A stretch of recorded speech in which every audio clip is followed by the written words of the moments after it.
Hello. How are you? Good to see you. You too. Hi. Oh, it's great to see you. How's everything?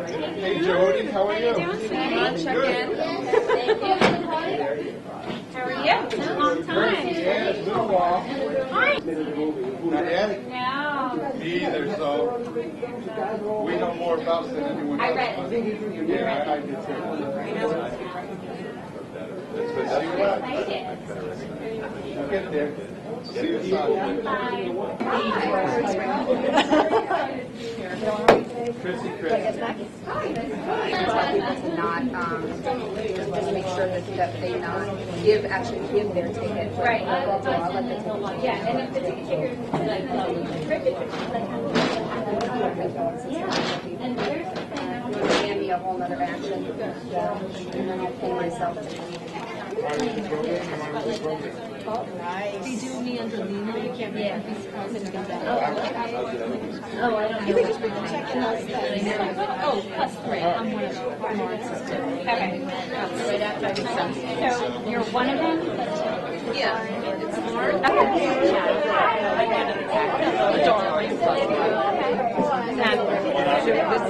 Yep, right here. Thank you. You guys go. This is to get in. I'm going to do a raffle at the end. Thank you. Somewhere here. Sometime. Yeah, Anna. Yeah. Christy's mom. Oh. Yes. I think I just very nice to meet you. And this is her brother. Anna Mattello. And Matthew Mattello. Hi. Plus one. He's your plus one. Oh, Matthew might be separate. And Nancy. Okay, just hang back. We might have some extra seats. Careful. Hey guys. Hi, how are you? How you doing? Which one is it under? Whatever Robbie did. It could be the Bosco. First aid.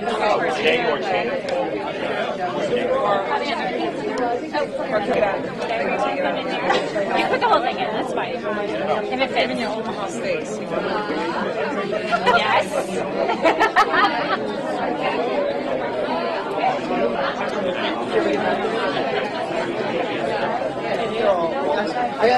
Robbie can tell you a story about Yeah, I got my hands too long. I should have thought about that. Yeah, they might be dear.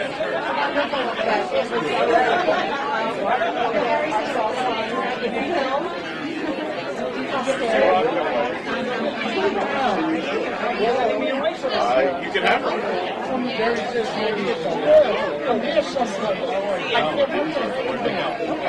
How are you?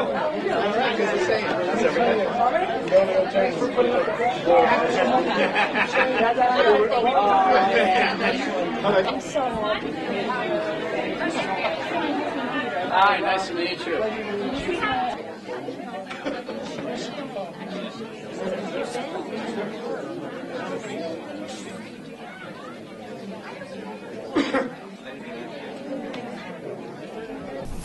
Hey everybody, I want to thank you on behalf of Christy and I for coming out today to see this movie for the first time. There's a lot of people that we have to thank and that I have to thank for this project. First and foremost, Doreen and her family who have been so gracious to us to have us here tonight on a, well, Harry Potter's not out yet, but whatever other movie is supposed to be on the screen today. But, the fact that they would have us here today, thank you so much for that. It really means a lot to us.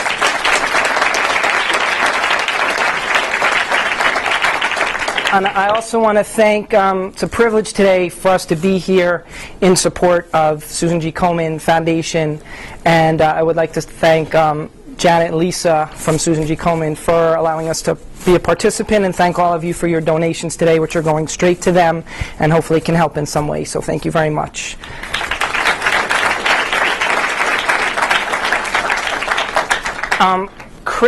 Christy and I have only made features up until now, and we made this short for the first time. And I just have to say that we've been making movies for 10 years. This cast and crew was just really phenomenal. And without question, and a lot of you are here, and I wish I could thank each and every one of you, and we do, but everybody was here to make this really heartfelt money, and they certainly were not here for the money. So they were here because I guess they loved and resonated with the project. But every day was really a joy working with all of you. So thank you so much for your contributions to this movie, because I'm more proud of this than anything that I've ever made. So thank you so much for that.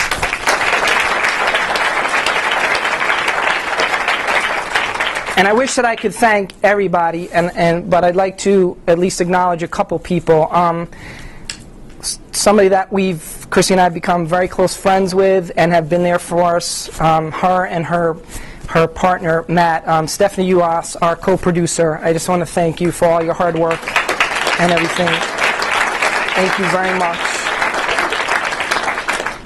Is Sean here? Because if you're my editor, because if he's not, then I'm going to move on. Sean's not here, so I'm going to move on, but thank you, Sean. Most importantly, there's one person who this film had absolutely no chance of ever being made, and she supports me in life, and she supports our filmmaking, and she basically makes every day a premiere in my life. So thank you, Christy, for everything.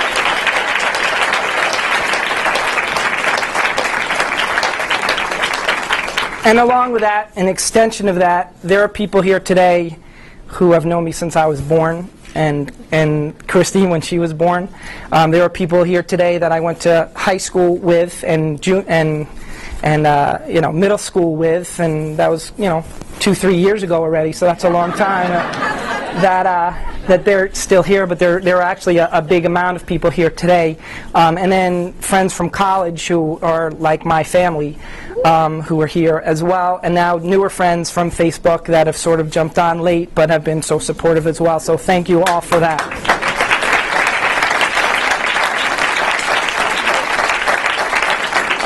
And I have to say this real quickly because this happened to me. A lot of these friends who've known me forever worked as extras in the movie, which I really appreciate, and came and supported and worked at the hospital. One of my very first gigs, I got a part in Awakenings with Robert De Niro and Robin Williams, and it was as a guy that worked in the hospital, and it was 6 weeks and like 28 days of shooting, and I was so psyched. I was like in my 20s, and I was like, wow, and I brought a crowd like this to the party, and I was like, check me out, and we watched 2.5 hours, and nothing. I was gone, and I was agape, and it was very embarrassing. So this is a 20-minute movie, and some of you are no longer in it, and it has nothing to do with how good-looking you are, what good a job you did. It's like, Lisa, that's how I like to think of what happened to me in Awakenings, but it's just as simple as you walked in when we were shooting one angle, and we decided that this angle was better for the scene with the actor. So please don't, your contributions to us was big, and it would have, the scenes would have been very empty without you. So those of you who didn't make it, actually, I want to acknowledge Bobby Fenster, who was cut out of my last movie and actually made this one. So if you did get cut out, stick with me, and I promise you next time I'll get you in a better spot.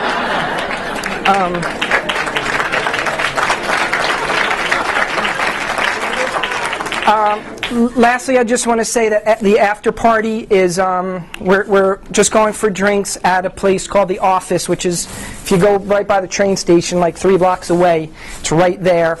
And they're doing apps, happy hour apps, and all beers $3 or all drafts are $3. So we're going to be hanging out there. Love for you guys to join us and pack the house. There's karaoke, so I want to see some people embarrass themselves today. Maybe I will too. So if you do go to that, when you walk in, say you're with the company, they give you a wristband, and you're with the movie, and they'll end up doing it. That's it. Thank you so much. This is our first time doing this. I'm just going to ask everybody, please, you can turn off your cell phones and your pagers. It's only 20 minutes. I promise the world won't change in 20 minutes. So if you could just take a second to do that, I really appreciate it, because a lot of people here put a lot of time and effort into the movie. And that's it. Thank you so much for being there. Christy and I, thank you so much, and enjoy.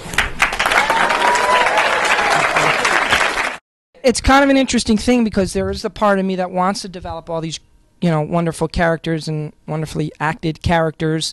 It's also a tricky thing from the standpoint of, I think what makes it like the intensity of the movie is putting Carter in Jonah's character into this thing where he has to make this really quick decision, and so I'm going back and forth, but we're just first starting out. You guys are first ones to see it. We're hoping we'll get in some major festivals, and we've also got an ovarian cancer screening and possibly a Ronald McDonald House screening coming up. So if people want it to get into a feature, we'll find a way to make it. So.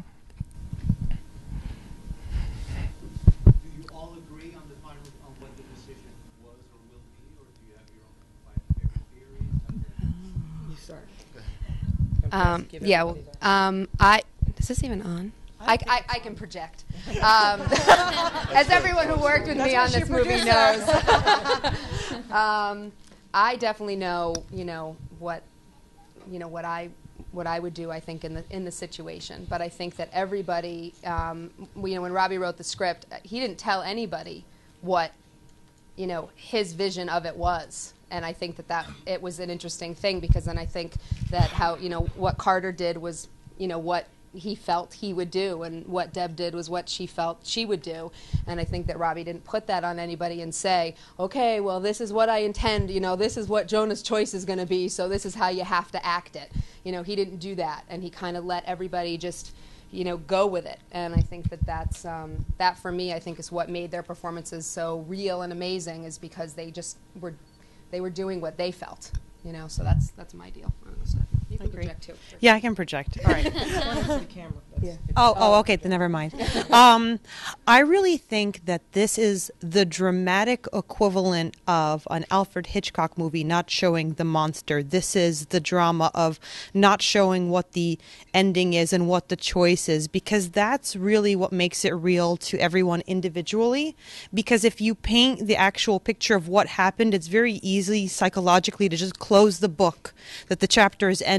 But this puts it into your court, because you stop and think, and all of us, I really saw it on the set, and I'm glad that you made this choice as a writer, because we were all affected by it, because you could see as we're going through the lines and realizing how real this was, that it could happen to any of us. And I think that that's what packs the last punch, and that's my interpretation. Is personal, and I'm assuming that it's personal to everyone because of that choice. So I hope that's the correct answer. There's no correct answer. I think that's the whole point. All right, let's see if we can stretch you. We could scooch all down.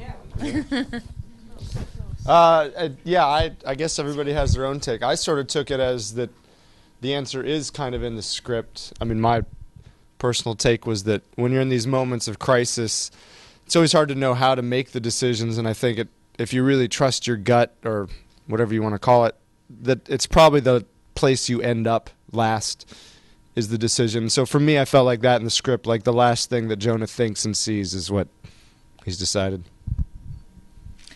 Yeah, it's funny, like in doing it, when we were working on it, I always kept thinking, some way there would be a possibility of saving both of them. But actually, after watching this, there's no way to save Terry. There's just no way. It would not be a logical choice. And, that's what it seems is played out in this, that, he chooses the son, and it makes sense. But I have to say, working on this was destructive emotionally. It was like every night I would go home and I would just like cuddle my children like I'd never cuddled them before, and I'm pretty close to them. I mean, it was really, so thank you. I don't know if that made any sense. Of course it does. I just got a quick question. As actors, I don't know your background, but your family life, you just alluded to that you went home and you hugged your kids every night. In this movie, like in 20 minutes, I now have like a live in the moment kind of attitude just based on what I just watched. So did that affect you guys as well when you're acting out the parts in the movie? It was intense enough for me that the first 2 days of the shoot, I came to set, did my thing, whatever, breaking down in between takes. And by the final couple of days of the shoot, I had to bring my kids with me. And they're really well behaved. And so they were able to just hang out, playing Robbie's backyard and everything. But I mean, I just couldn't be away from them. because it was just like such a, it was bringing up such a thing about how, life is so short and you have to live every single second completely. Yeah. Was it difficult knowing that, being that it was not written, okay, but it was actually a true story written about something? Had it been just a story written about a story, would it have been affecting you, in the same way? You already knew pretty much what these people went through. Right. I mean, you couldn't live it with them, naturally. Right. But we all have children, a lot of us, and we all have that face to that name. So we just magnify the devastation right now. But had it been just a story that Robbie, wrote himself, would it have been different? The character's been different? I mean, yeah, I think it would have been. I mean, I think, of course, like from a professional actor standpoint, of course not. Like you take it on either way. It's all you make it true. But I think because this script condenses the time so much, because it becomes such a pivotal moment so fast, that knowing that the story behind that, obviously everyone has experiences with tragedy in their life, but the specifics grounded in a way it's like, wow, that is one hell of a situation, and knowing that it's real just put some more legs on it. Did you actually get a chance to meet the father or the person that this story was actually written about, and see his journey or where he is now, how he dealt with it along the way? You never did? Oh, it's incredible, because you did a great job. Fantastic job. It's a little confusing. The story itself it's based on a true story, which I actually didn't find out until I started to put this idea together, and then I was told about the story. And in the real story, they decided not to treat until they could bring the baby, and then the wife passed away 2 weeks after the baby was born.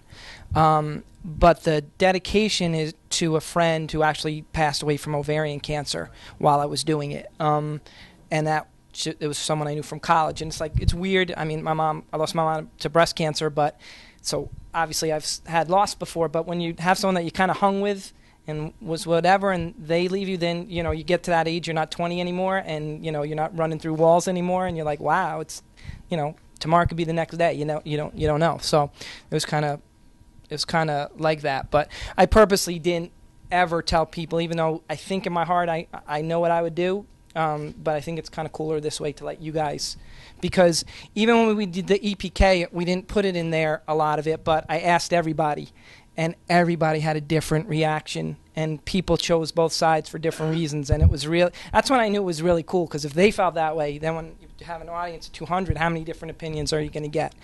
And I tried to balance it so that there were reasons why you might pick one or the other. It was great. You did a fantastic job. Thanks, man. Thank you.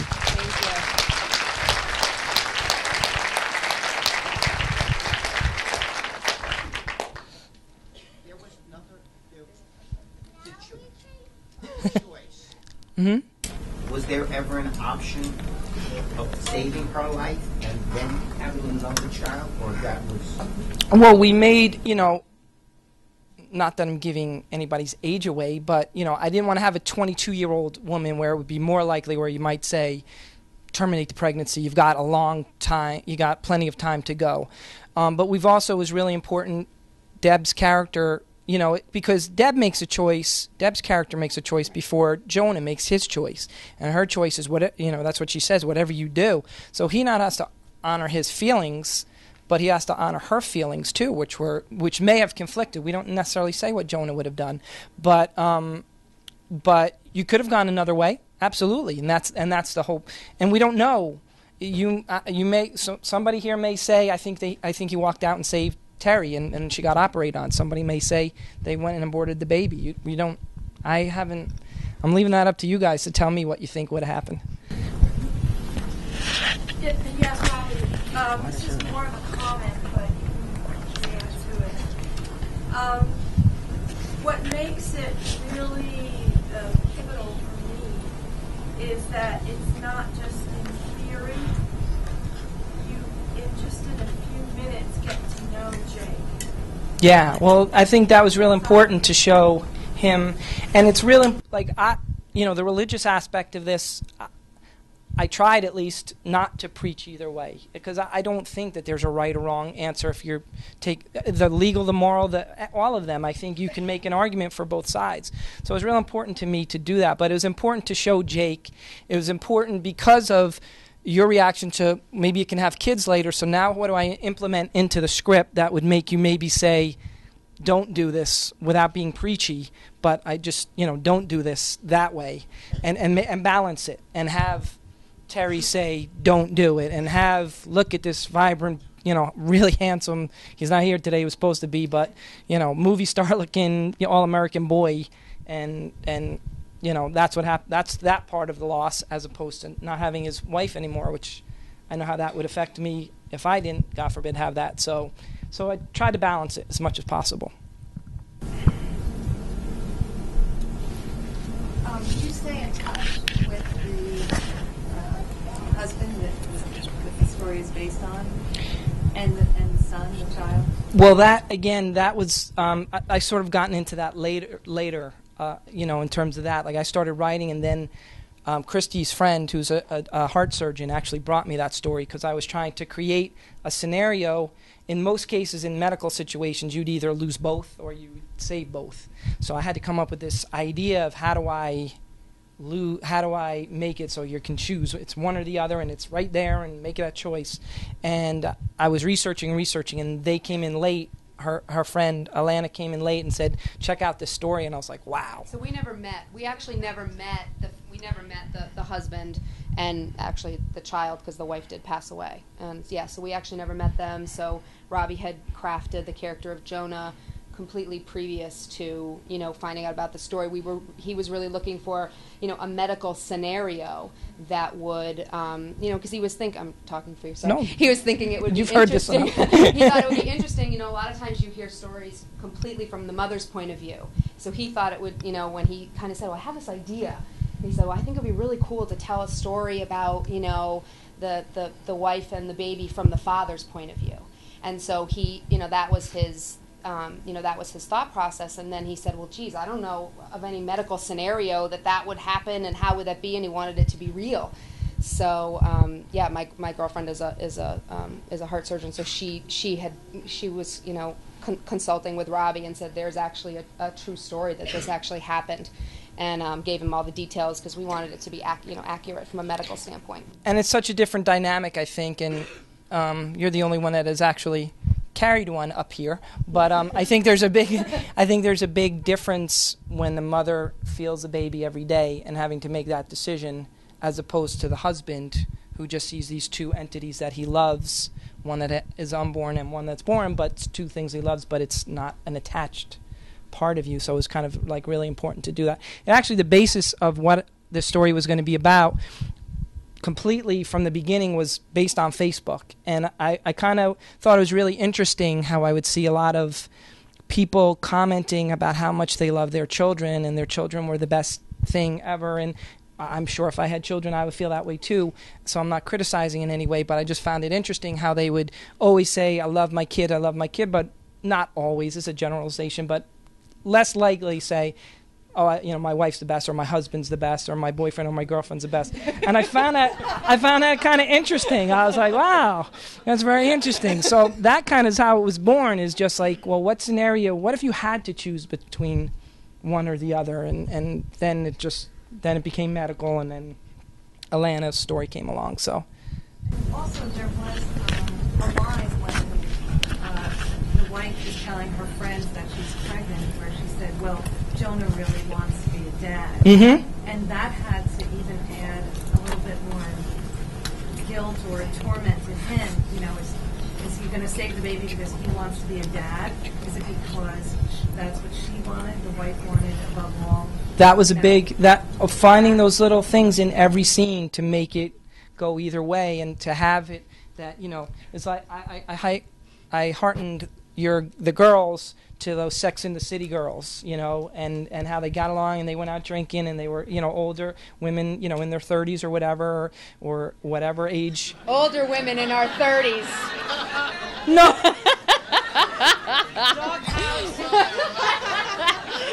No, but what I meant by that is We don't care. they didn't have kids and things like that. You know, if it's a bunch of 20-year-olds versus 30-year-olds when you're most likely had kids. When our clocks are ticking. When the clocks are more ticking. Exactly. Thank you for saving me again.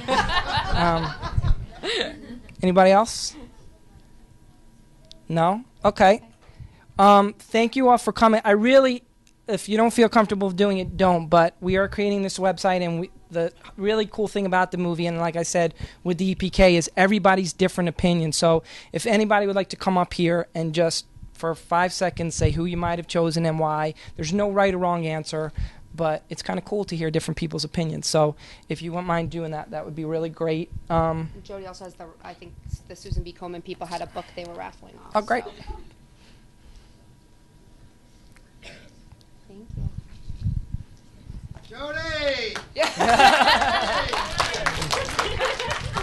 So the Susan B. Komen folks are are raffling off this book. Sorry. It's by the founder. It's by the founder. Pick a good number. I know. Pick a good number, right, Robbie? Pick a good one. Wasn't Bingy the one who won? No, I was Ray Mackel. All right, ready, guys? Everybody have their Exactly. Usually you, just not that time. Okay. 208197. Dun, dun, dun, dun, dun. There'll be nobody. Yes? Anybody? Give him a second. Give him a second. Yep.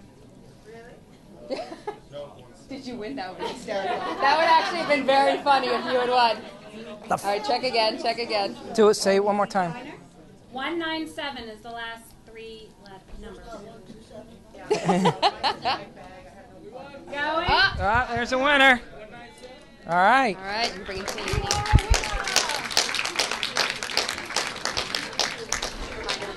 Yeah, so again, everybody, we're going to the office. Right by the Westfield train station, right on North. Down a block to North Ave, make a right. It's right by the station. I'd love for you guys to join us if you can. For those who took the train, it's across the street from the train station, so you can have one. And whoever would come up and just give their opinion, that would be appreciated. Thank you all for coming. Thank you very much.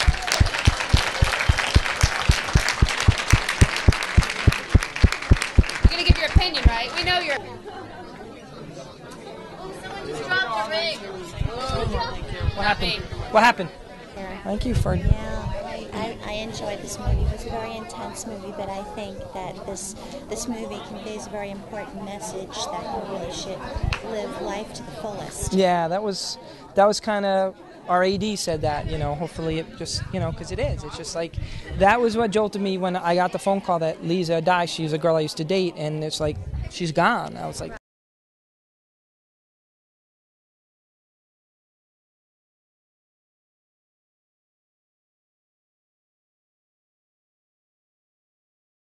weird.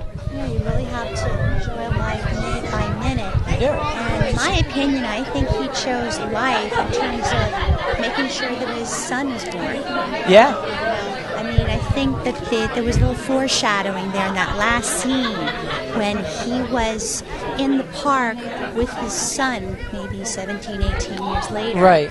And, he alludes to the fact, oh, yeah, you got your mother's arm. No, but that's it. But then the clouds start coming in, and then all of a sudden it's, it's the mother's grave. So it's like, who did he shoot? Exactly.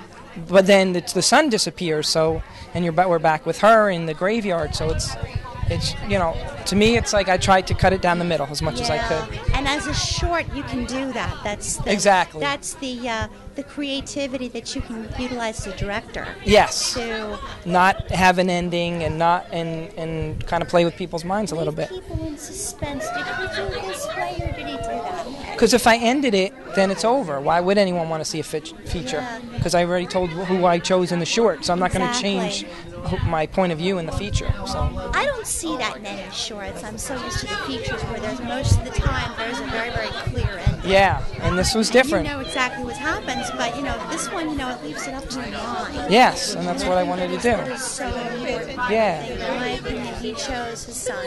Okay. And that's just the way it is. Yeah. He definitely chose the son because he wanted to see his son grow up, be able to teach him things. tell him about his mother. Yeah, And he wouldn't have been able to do that if the child wasn't born. that's true. So, I mean, Well, I love your choice. Yeah. Okay. Thank you. It was a great movie, and I look forward to seeing more work from you. I appreciate that. I appreciate you coming. Thank care. you. Who's next? Thanks. Thank you so much for coming. Thank you so much for for having coming. us. I'll tell you, having you on the show, when we met. I do comedy. This is unfamiliar waters for me. This is a strange place. And since that interview, a close relative of mine, right down the street in Mountainside, was diagnosed and immediately rushed into the hospital for an operation. Charlie had a brain tumor. Oh, wow. That had to be removed immediately. I'm sorry. And he's alive. Oh, good. He's alive, and good story. And his son is playing in the Battle of the Bands on Sunday. Is that right? Yes. So he said he's a kid, but it's a lot like your film. Life doesn't resolve neatly. It doesn't come together. It's not always. That's for sure. Not always. Sometimes it does, but not always. It does. But so who would you have chosen? Do you have a? I mean, it's an impossible, and there's no right or wrong, but do you have a thought? Or if you don't, it's okay. You can't unless you're there, right, with all the information. It's almost like trying to decide something in hindsight. When you look back, you don't know everything that you knew at that moment. So these characters, with all the rich information, all the emotion, all their background, they're the only ones that could make that decision. True. And you did it right. You left it like real life. It's not my choice to make, but it's fun to leave it in other people's hands. But that's a hell of a film. Thank you. Thank you so much. Thanks for coming. I really appreciate it. It was so nice to meet you. Thank you. Do you have a thought or? No, I thought it was a great movie. Oh, thank you. If you had to choose, would you know who to choose? I would assume with the age that I would probably have done the same thing. Yeah. Okay. Well, thank you so much for coming. I really appreciate you guys. Are you guys going to be able to hang out or? Maybe a drink, but we can't stay too late. You're mine. I will definitely have I'm sure. We're going to toast you and then run. All right. That's the plan. That sounds awesome. Thank you so much. It's fabulous. Thank you so much. Tear jerking. Yes. I had to control myself. Oh, did you? Yes. No, and that's amazing. Phenomenal job in being able to draw that much emotion from a film in such a short period of time. And very tough situation. Clearly, I think in the end it really pushes his hand for Jonas to have to make that decision, and I personally think he ends up allowing her to go and bringing the baby into the world. That's where I see in his situation, and having heard the piece about her, as far as when she's pregnant, he wanted to have a son. I think that leads me into that kind of decision. Right. But on the other hand, how do you do that when you also have the scene in there with his buddy and the saying to nobody have has that what we have. Relationship, yes, that's to give that relationship up to have the son, who you don't know what your relationship with your son may be or how your son will turn out. Even there's so much that's unknown in those aspects. So he's giving up the current knowledge of his wife for a future unknown with a son. It's hard. I'm sorry. It was fantastic. It was if you don't have a soul, don't come see this, okay? Because it hits you there. I have children of my own, and I have faces to a name. But I have to tell you, talking with my sister tonight, the choice was easy for me because you have to save her, okay? In my world. That magic of how it all started and the love that Jonas had for his wife, you don't find that in life, okay? And you just don't. And you know what? To lose your best friend and your wife and to go on the rest of your life without her, you know what? Even if you have children and you have to find another significant other, that whole road is really, really, really difficult. So for me, my choice, unfortunately, you know what? There's no good choice here, but the choice that it would have to be, you want to hold her hand at 85. So I'm taking her. Thank you. Thank Love you, you. Robbie. Love you. Thanks. That's okay. We can edit whatever we want. Who was supposed to show? And I had it designed in place with the color palette. So, Especially when she was like when the moon, the sun, popped up. Right? Okay, you got me all worked up. So Phil Robbie and I'm not going to have time to fill him in and then or we can talk later. Hey guys. You're good to be here. That's awesome. Like some strange eruption. Thank you. Thank you. All right. Yay! Let's hit it. I was so worried I wouldn't get. I was like, He had to. Yeah, we should definitely have.